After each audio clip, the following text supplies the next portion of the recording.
Hello. West Bengal board class 5 Hindi chapter 1 के question से solve करेंगे। तो स्टार्ट करते हैं।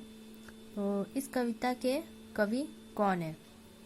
तो इस कविता के कवि पंडित राम नरेश त्रिपाठी है। दूसरा क्वेश्चन है, कविता में किस देश का उल्लेख है? तो कविता में किस देश का उल्लेख है? तो कविता में भारतवर्ष का उल्लेख है। थर्ड नंबर क्वेश्चन है, इस कविता में भारत की किन विशेषताओं का उल्लेख किया गया है? तो इस कविता में भारत की मोहिनी प्रकृति, अनंत धन, निस्वार्थ, शुद्ध प्रेमी और निष्पक्ष न्यायकारी आदि विशेषताओं का उल्लेख है। फोर्थ नंबर क्वेश्चन है, भारत के चरणों को कौन धोता है? इसका मुकुट किसे बताया गया है? तो भारत के चरणों को तो हिंद महासागर धोता है और भारत का मुकुट तो हिमालय को बताया गया है। और फिफ्थ नंबर क्वेश्चन है, भारत के सेवक सपूतों की संख्या कितनी है? तो भारत के सेवक सपूतों की संख्या कोटि कोटि, कोटि कोटि का मतलब करोड़ों करोड़ों लिख सकते हैं, है जो इसका सॉल्व है। आप इसे स्क्रीनशॉट भी ले सकते हो। ये क्लास 5 तक क्वेश्चन आंसर का टोटली सॉल्व है।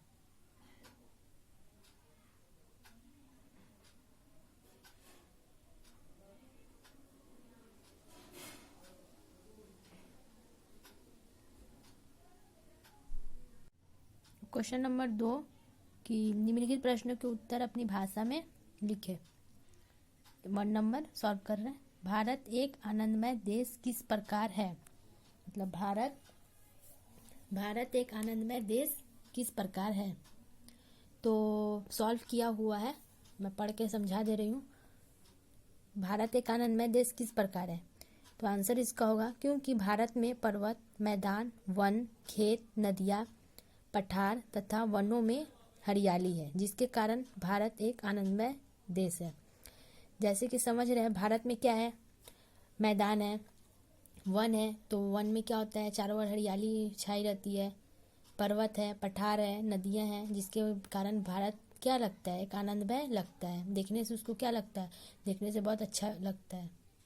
क्वेश्चन नंबर 2 कि नदियाँ सुधा की धारा बहा रही है, तो इसका आशय स्पष्ट करें। मतलब इसका मतलब बोलना है, नदियाँ सुधा की धारा बहा रही है।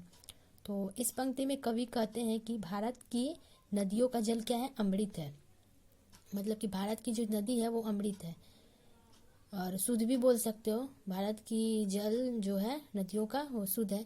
नदियों का पानी ही फल, अनाज, सारी वनस्पति को सींच कर सभी जीवों को जीवन देता है। नदी के द्वारा ही तो हम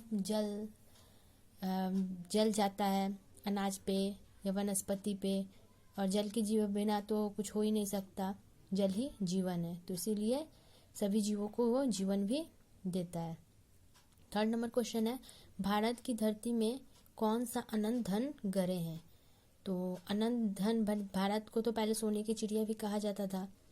तो भारत की धरती में खनिज पदार्थ, नीचे जमीन के अंदर क्या क्या है? खनिज पदार्थ है, सोना है, कोयला है, जल है, भूमिगत जल भी है, जैसे अनंत धन गरे पड़े हैं।